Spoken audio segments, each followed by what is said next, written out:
listening to the Hall of Fame. Here's Booker T and Brad Gilmore. Welcome inside the Hall of Fame. I'm Booker T, 6-time world champ, 2-time Hall of Famer. Got my man Brad Gilmore here with me, and he's looking very, very debonair, if I say so myself. Quite spiffy, if you will. But yeah, man, coming to you from ESPN 97.5, 92.5. Giving to you guys everything. I'm talking about sports and entertainment.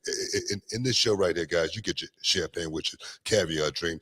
And you know it's all about what, Brad? It's all about the people. Oh, yeah. But we got a lot going on this week. But before we get started, how you doing, man? How you feel?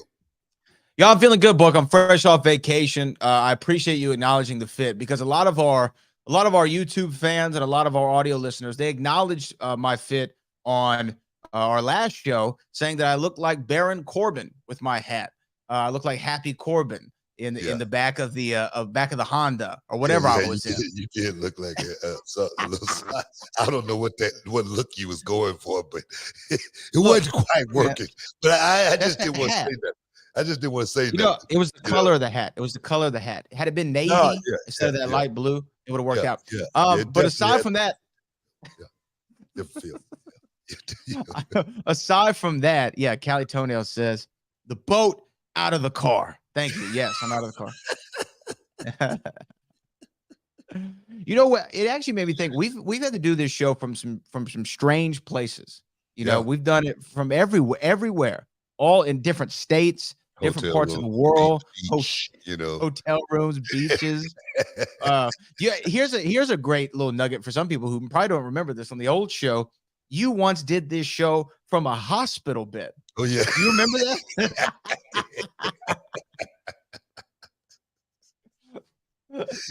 Hey, man, show must go on. It's got to go on. Show must go on, man. That's part of the game, man. I believe in that too, bro. Show must go on, you know. Did you ever pull out of a show unless you were injured? Like when you were on the road and doing stuff like that? I've never pulled out of a show. I missed I messed my record up. I guess it was a year or so ago as far as kickoff shows. I couldn't make it. Where we going? Man, it was somewhere, man. It was overseas, England or somewhere, right? Uh-huh. And I couldn't make the show. I missed my flight. The flight got delayed. Oh, right. And I called Cole and told him about it. He was like, "Man, go back home, bro." Were you delayed coming out of Wales or something like that? Yeah, I can't remember what it was, but no, it wasn't that flight. I was leaving home, and I just couldn't make the connection or something. And finally, I flew all the way to Atlanta and had to fly all the way back home. But you know, it's just one of the things that I messed my record up because I had never missed a kickoff show since I've been doing it. So as well as just wrestling on the road, I don't think I've ever like pulled out a show or anything like that when I was working full time. I remember, of course, getting sick. That kind of stuff don't count. I remember I was laying on the gurney one time, actually laying on the table after coming back from India. And I'm laying there on the table, and I'm so sick, man. I'm so sick. I'm dehydrated. They got a IV in me, right? They put one IV in me, and they squeezed all of the IV in my arm, right? Boom. And then they hooked me up to another one, all right? And they letting that one drip. And I remember Chris Jericho coming in as I'm laying on the table and saying, "Book, the only thing we need you to do in this match." And I'm sitting here thinking, what the hell is he thinking? I can't move.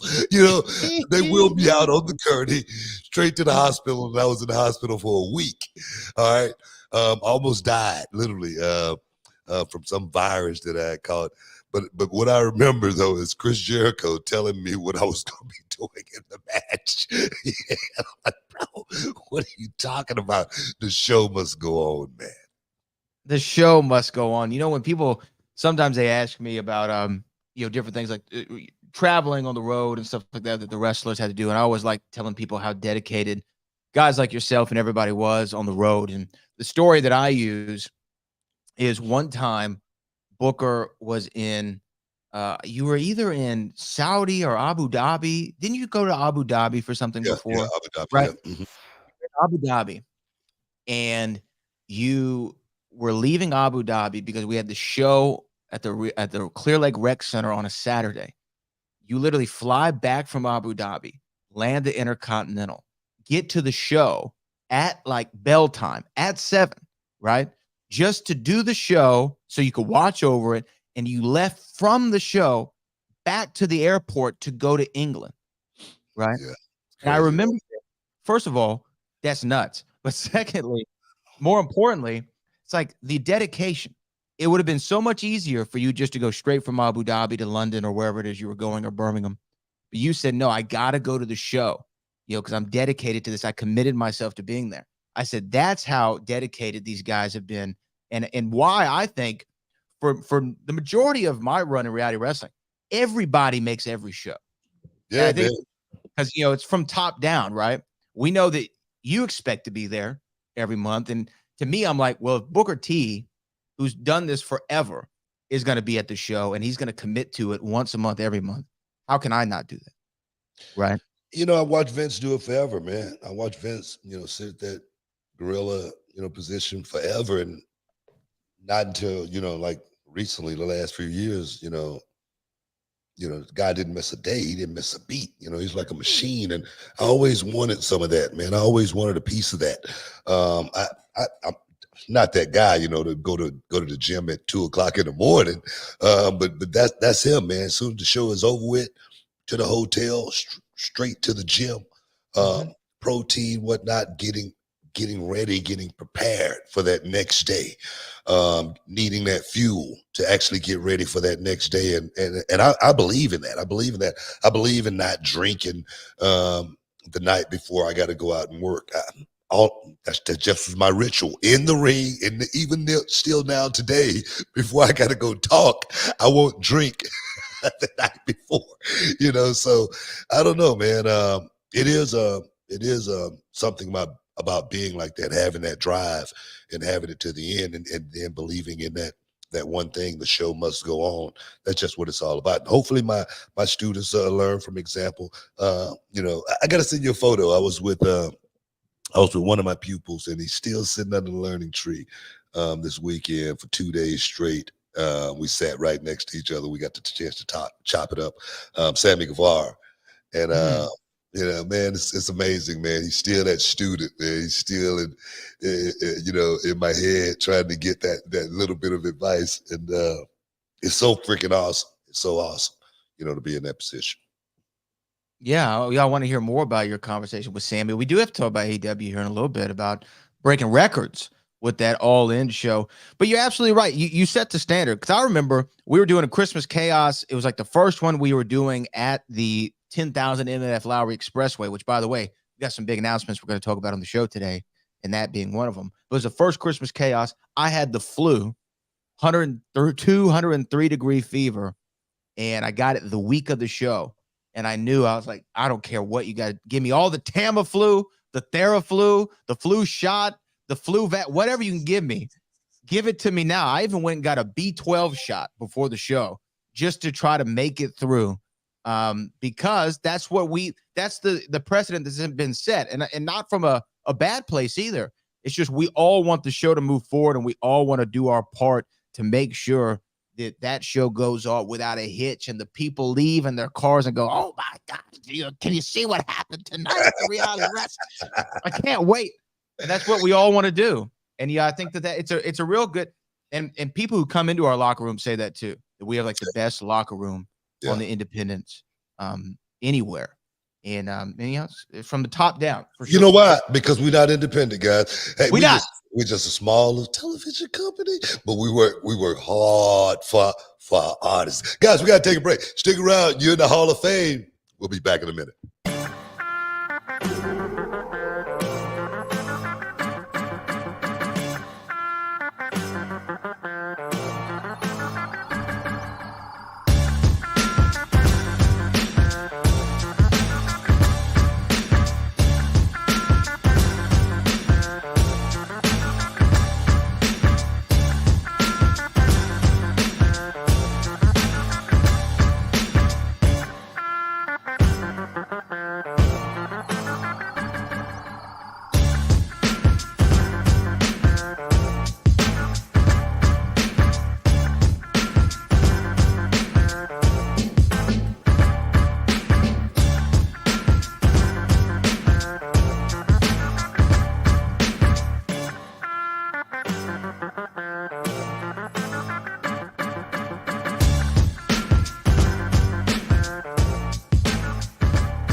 Welcome back inside.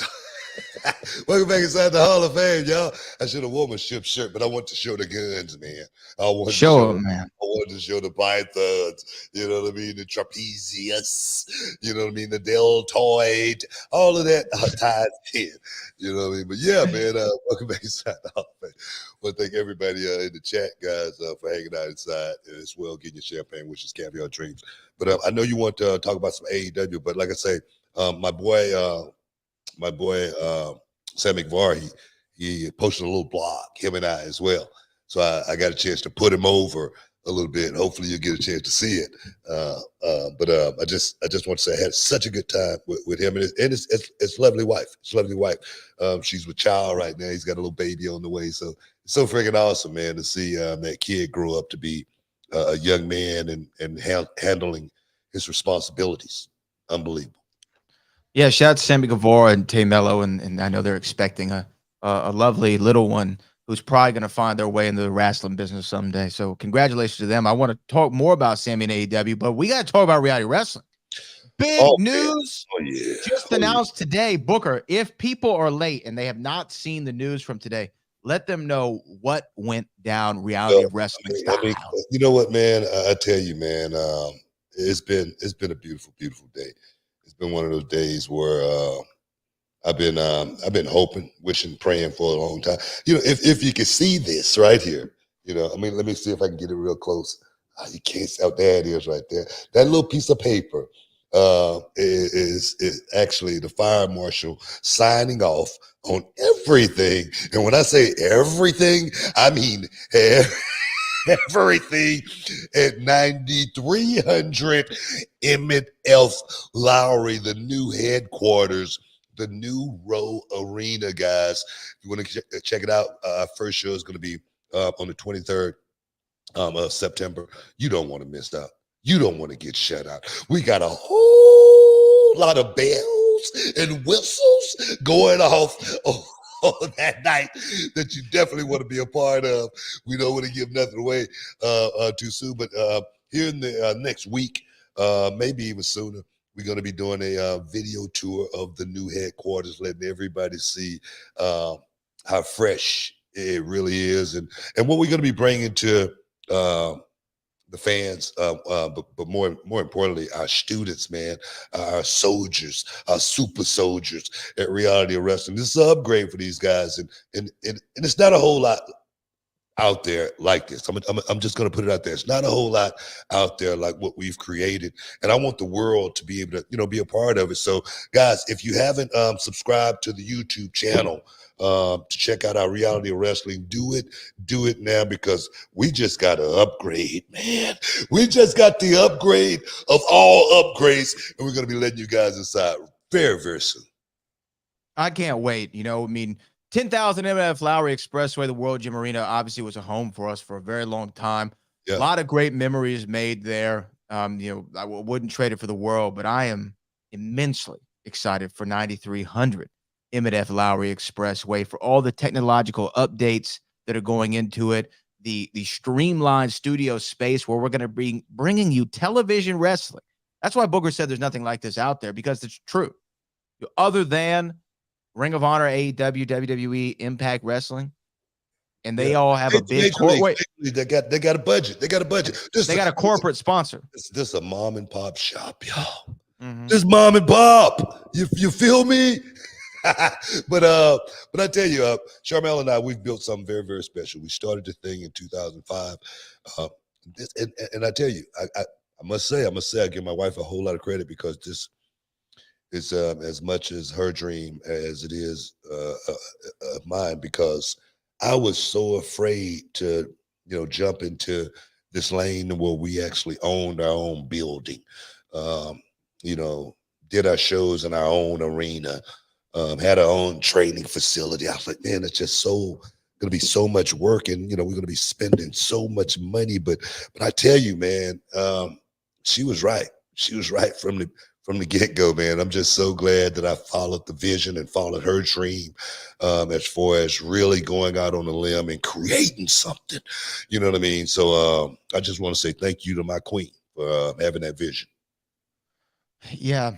What y'all have been able to do, It's been awesome, and I'm just excited that I've been a part of the journey. Our man in charge, our director Kevin Bernhardt's been sending me pictures of the small little updates he's been making, and the repainting, and the repurposing, and the making everything nice, cool, clean, and sweet. And September the 23rd, you all can see it live and in living color. 9300 Emmett F. Lowry Expressway. Reality of Wrestling presents the next chapter in the story that is already 15 plus years in the making. Almost what more than that? 20. 17 and a half. 18 and a half. We're going on 20 years. Going on 20 years in the making. And I'm telling y'all, you want to be here. If you're out of town, get yourself in town. If you had travel plans, cancel the vacation. See if they can give you credit at the La Quinta or wherever you were going to stay and rest your head that night, because you do not want to say you had the opportunity to see the very first show from this building and you missed out on it. And I'm calling in all the favors, Book. All the big shots are going to come out to this show. I'm going to make sure of it. Yeah. You know, I might even have to dust off the old boots. Oh, whoa. Now. Yeah. You know what I'm saying? You know, might have to dust off. You never know. Like I said, it's going to be a whole lot of bells and whistles going off on the 23rd, guys. So you definitely don't want to miss out on it, man. I'm excited. I am. I'm really excited.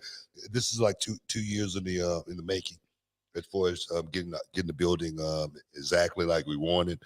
We've gone through so many different routes to get to our destination, but we're finally there.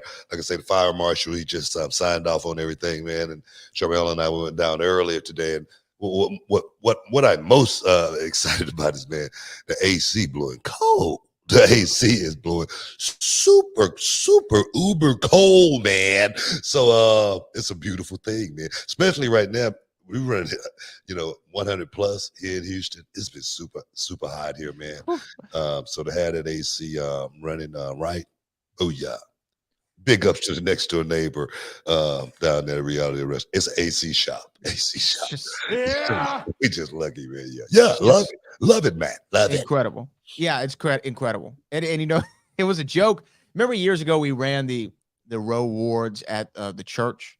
Yeah. You know, and I remember my opening joke was, never in my years in reality wrestling would I ever think that we'd be running a show in a building like this, a well-lit, nicely air-conditioned facility. Oh, man, I swear, man. When I walk in the door, man, it's the first thing that hits me, man, the AC, man. Wow.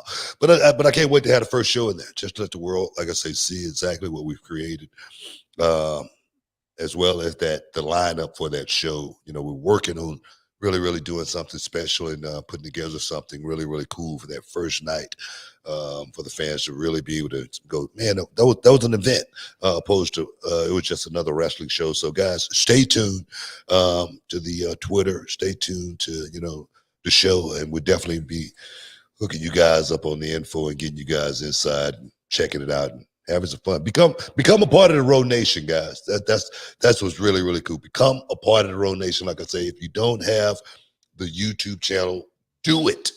Do it now. I'd do it for you. I would do it for you too. So you don't know where you're gonna miss out. Reality Wrestling, once again, 9300 Emmett F. Lowry Expressway, September 23rd. Don't miss it. This is going to be also the follow-up to the biggest show in Row history, the Summer Champions 9. 1,073 people at the Humble Civic Center, and this thing's gonna sell out. I mean, there's no doubt about it's gonna sell out. It's just how quick is it gonna sell out? We're gonna sell it out in a day, a week, or two. You don't know, but it's going to sell out. This is what we know. So you want to make sure you procure. That's a good word. Procure your tickets as soon as possible. Get you one of them tickets. You can procure whatever you want to do. Just get. You don't want to be left out in the nebula. No, you don't want to do that, because that's way out there. That's where you're gonna be watching the show from. You don't get to Oh man, but no, we gotta, like I said, we gotta take a break, but we got a lot to talk about on this show. Of course, I got to get out of here in the morning. Heatwave. NXT Heatwave is going down in Orlando, and it's just as hot there as it is here. And the match is going to be awesome. Trick Williams is going to be taking on Ilia Dragunov, Ivy Niles versus Ava, Nathan Fraser versus Noam Dar for that Heritage Cup, as well as Vaughn Wagner versus Baron Corbin, that lone wolf, and Wesley taking on the NXT champion, that man, him looking down from the heavens, Carmelo Hayes. Oh, yes, it's going to be good. It's going to be real good. So, guys, we got to talk about that. We do. But let's take a break. You're in the Hall of Fame. We'll be back in a minute.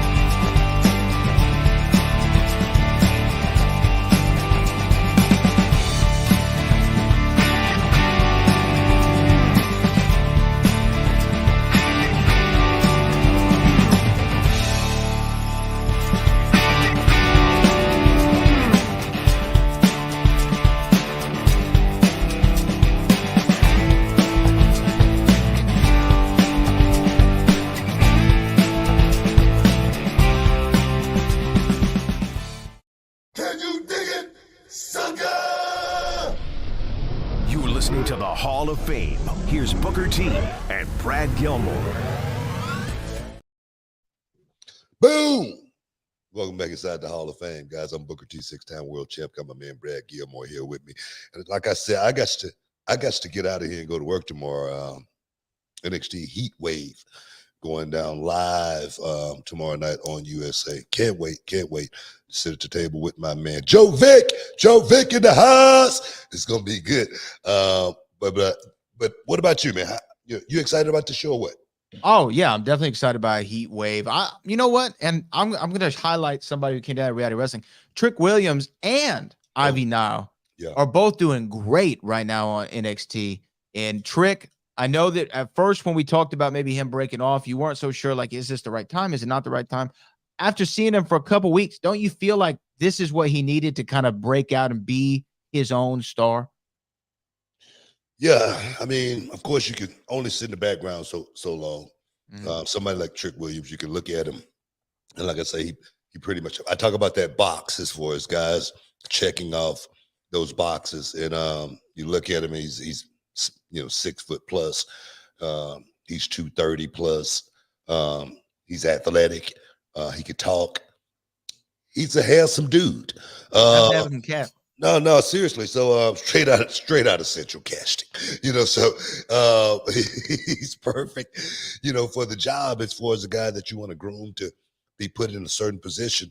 But I do like also him riding in that passenger seat, watching how everything work at the same time, because this dude's great. He's just starting this thing, his journey. And Carmelo's a guy that's, he's been out there on the indies working, whatnot. So I like, there again, that pairing, but it is time for him to step out, do his own thing. And let's go out here and talk about what I talk about all the time.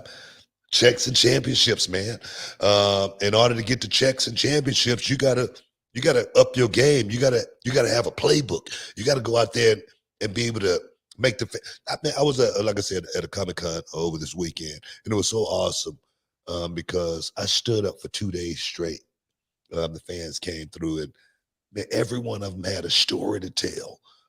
Because they felt a certain way watching those shows. Me and Stone Cold in the grocery store, 10-year-old kid came up to me and said, man, his favorite match. I'm like, man, you wasn't even born then. What are you talking about? But he watched it on YouTube, and it's still today, it made that kid feel a certain way to where he had to come and take a photo with me. That's what Trick Williams is going to have to start learning, how to make these fans feel a certain way when they watch you, when you walk out that curtain. Not just Trick Williams. Every guy on the roster needs to understand what that really means, making those fans feel something. But Trick Williams is the guy I got high praise and a lot of high hope for. So we're going to see how this kid play out. Man, I'm excited to see NXT Heatwave. Now I have to ask you about this on the opposite side of the spectrum. Let's talk about Edge. No, wait, Oh, hold on, whoa. Let's not. I mean, we talking about Trick oh, Williams. okay. Uh, How about him? no, but I don't. I want to talk about Ilya Dragunov, Oh, let's talk about him. kid that he's got to go out there and face. Ilya Dragunov is second, second in the as far as his talent. This guy goes out. If you're talking about Ilya Dragunov is the guy that's going to be at the con, 20 years from there, and those fans are going to be coming up to him and saying, "Man, you made me feel something every time you walked out of that curtain. Every time you got in that ring, you made me feel something. I believed in everything that you went out and did in the middle of that square circle." That's what this kid Ilya Dragunov brings to the table, and I just did not want to look past Dragunov before you made your point No, about Edge. But go ahead. no. I agree with you, Ilya Dragunov. I can't wait to see. We've seen him do some stuff with guys like Gunter and stuff in NXT, and I can't wait to see what it's like when they do the next, premium live event on the main roster from the UK, which is inevitably going to happen. Can you imagine Ilya Dragunov versus Gunter in front of 60, 70,000 people? Man, it's going to be awesome. It's going to happen, and it's going to be awesome to see. And I was one of those guys. I remember somebody had asked a question on the show. I don't know, maybe 3 months ago. Is Ilya Dragunov the guy to beat Gunther for the championship? And I said, nah, man. I'm like, what are you talking about? I'm like, I really don't, think Ilya Dragunov would be the guy because of the size difference and that whatnot. But I totally retract that statement. I'm serious. I retract that statement because I look at Dragunov and I say this guy can match up with anybody because his intensity is definitely over the moon. He's a guy that makes you believe because he believes it. And those guys, man, I've been in the ring with guys like that. They bring the best out of you every single time. They bring the best out of you when you get in that ring. And we're going to see what they end up doing when they get that opportunity. What I was going to say about Edge, though, not to go too far away from it, was on Friday, he wrestled Sheamus, and what some people are speculating is his last match ever, perhaps, in front of his home fans of Toronto. Edge gave a little promo afterwards saying that this was his last match on his WWE contract. Currently, his actual deal is set to run at the end of September, and he said he's going to have to go home and figure out if he wants to do another run or have another match in WWE. If this is, I actually think he's going to come back and do something at a larger stage than a SmackDown. And not that there's anything wrong with doing that. He's in front of his hometown against Sheamus, one of the best guys who's been in that company for the last 15 years. But if this is it for Edge, what would you have to say? Because you and him had the legendary WrestleMania match, and then Edge went away for 9 years, came back from a devastating injury, returned at the Royal Rumble, his main event at WrestleMania, faced AJ Styles, had a big Hell in a Cell match this year with Finn Balor. Yep. I think that this button's been good for him. But what would you say if it ended here for Edge? Well, I mean, I want to talk about Edge, but I definitely want to come back to Heatwave because we got a couple of matches that I want to talk about. But from the rumors, have you been reading the press clippings Of Edge? Yeah. About AEW? You haven't heard? I've read it. What did you read? Well, I read that some people are speculating that he could possibly make his way over. You don't believe it? No, I don't. Come on, man. Come on. Well, you believe it? You don't believe that? Not literally, not for a second. Man, I don't know. I'll tell you. Can I tell you why I don't believe it? Why you don't believe it? Because I get why people think it makes sense.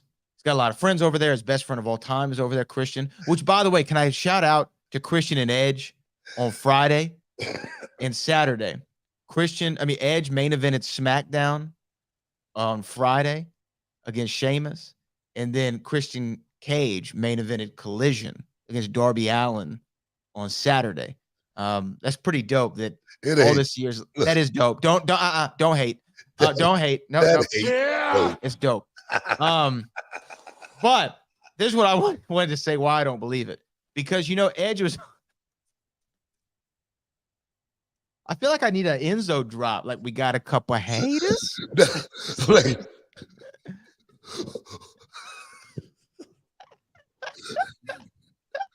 who cares about that? That's a cool thing. I bet you the chat likes it.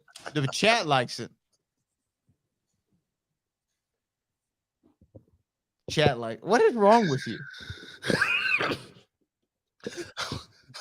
Okay. What's wrong with you? Let me say my point. This is my point. Edge was on the sidelines for 9 years, right? Had the injury, wanted to come back, and then all of a sudden had an offer on the table to wrestle for AEW from Tony Khan. And all of a sudden, WWE was like, oh, you want to wrestle? Come on back, and they gave him this great deal to come back and wrestle. Now, Edge is running out on his deal here. It's just crazy that at the same time, people are saying, well, Edge is interested in AEW. That sounds like some Brock Lesnar style contract negotiations. Every time Brock's contract was about to come up, he's like, yeah, I'm thinking about fighting again. I really want to go back and fight again. Yeah. And then all of a sudden, Brock Lesnar has extended his contract with the WWE for the most lucrative deal in history. Come on, what, man? I'm not saying I'm hating on that either. Tell you something. I don't know if it's, rumor. I don't know if it's just something people talking about it. But if Edge was to go and pick up a big check from Tony Khan to do nothing, that would be a pretty good deal, right? Oh, what I mean? Because one thing, I think Edge had some unfinished business. Yes. Okay. Edge had unfinished business. He left totally untimely, not to his own likings and everything like that. He wanted to finish this thing. So I get that. I think Edge wanted to come back and finish it in WWE. I think he's done that. I don't think Edge is going to AEW, but if Tony Khan wanted to give Edge a big check to do nothing, because me personally, I think Edge is his bum card. I think that's the reason why he's having his last match. His bump, bro. Yeah. His bump card is like, man, I'm sick and tired of taking bumps. I mean, my body's, bro. Come on, I know. Oh, I agree with you. I know how it feels to be, in that zone, taking bumps forever. And Edge is a guy that's getting up there in age, and I'm sure he wants to enjoy the fruits of the labor. But if it's a check, like a couple of million, to be an ambassador to do nothing. Hey, you never know. Hey, stick around, guys. You're in the Hall of Fame. We'll be back in a minute.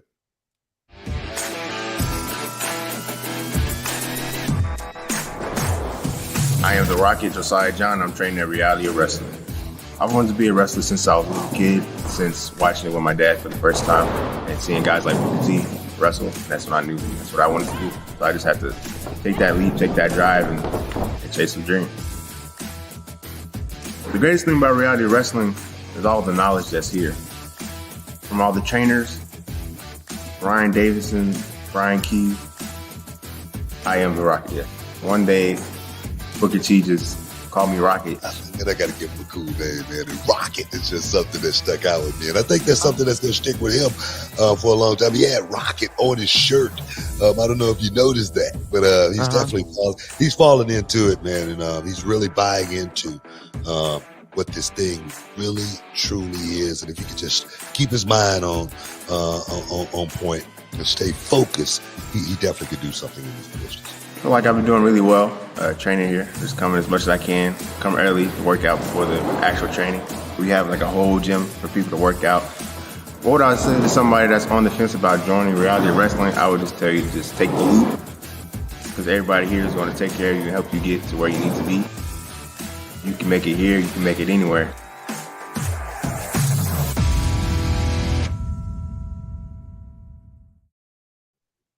Welcome back inside the Hall of Fame, guys.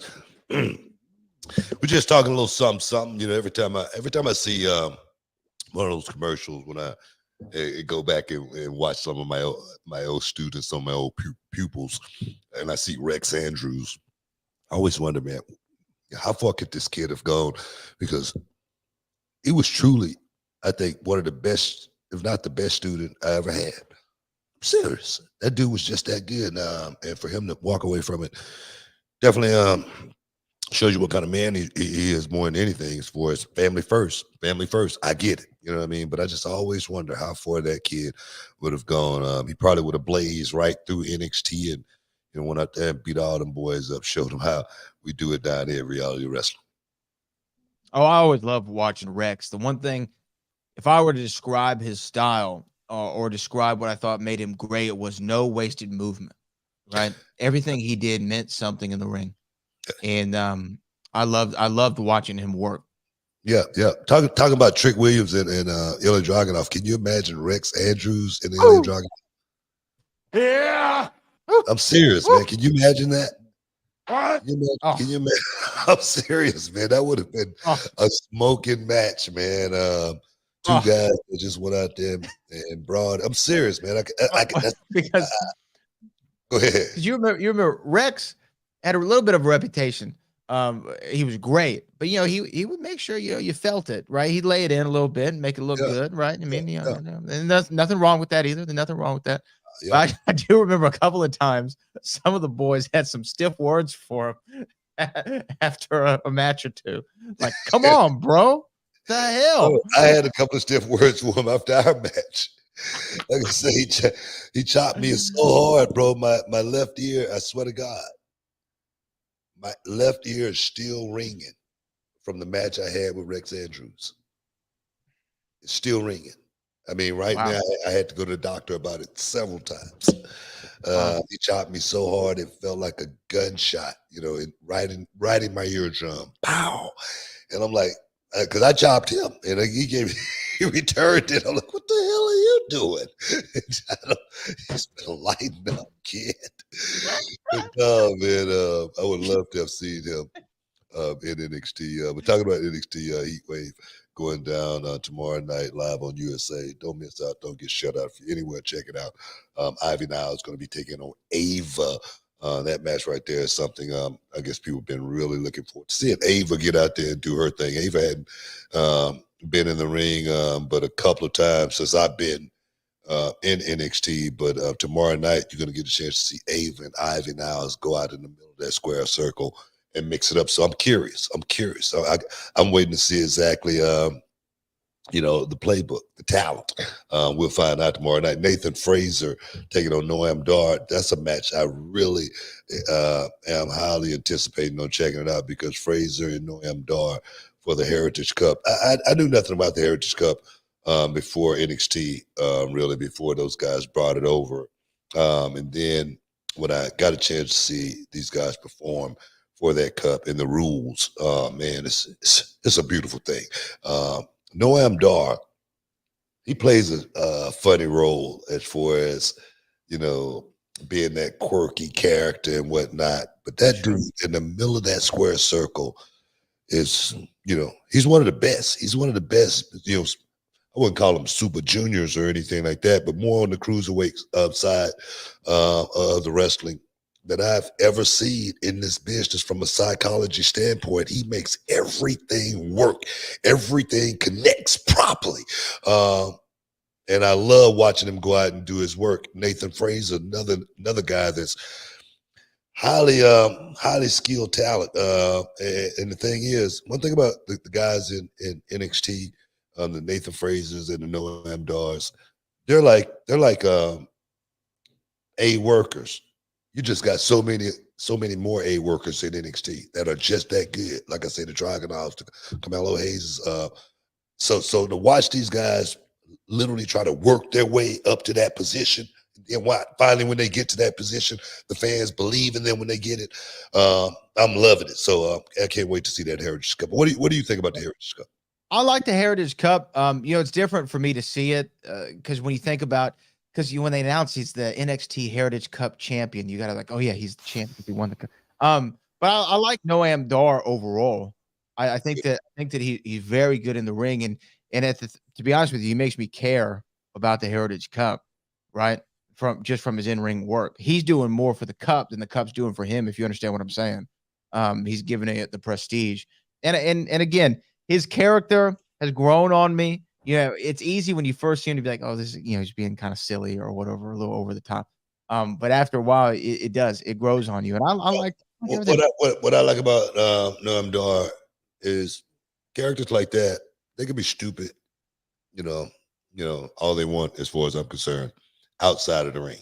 But when they get in the ring and perform, that dude, when he gets in the ring and perform, all of that goes away. He turns it on. He goes out and performs at a very high technical level.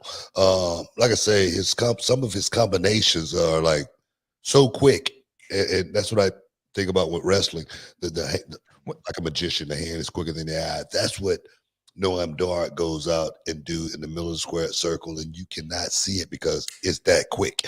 And it's a lot of guys, you know, they can really learn from guys like a Noam Dar, as well as a guy like a Dragon Lee, because I talk about the leg slap all the time. I talk about it all the time. I say, you know, it's one of the things that's killing the business. You know, because guys go out and they don't care if the fans see it or not, because fans, you know, sometimes, you know, the fans like it. Okay, they may not care, but the fan who's really watching there again, like I say, feel something at the end of the day. They don't want to see it, but they do want to feel it. Yeah, I'm with you, and I like. Well, I'll tell you who I really like. I like his backup. You know what I mean? I like Lash legend Jakara Jackson. Yeah. You know what I mean? What do you think? You know what? I like my main man, Menza. Menza. It's a fun unit. I like the unit. That's what I like. Main man Menza. You know, the party boy. Yeah, man. Well, I like that crew. Not to rush you along, but we do have a lot of super chats, and we're only doing an hour today. And this is our last segment, I do believe. Is it? So let's get this is the last one, man. We're done after this one. It's over. Yeah, I forgot. Let's go.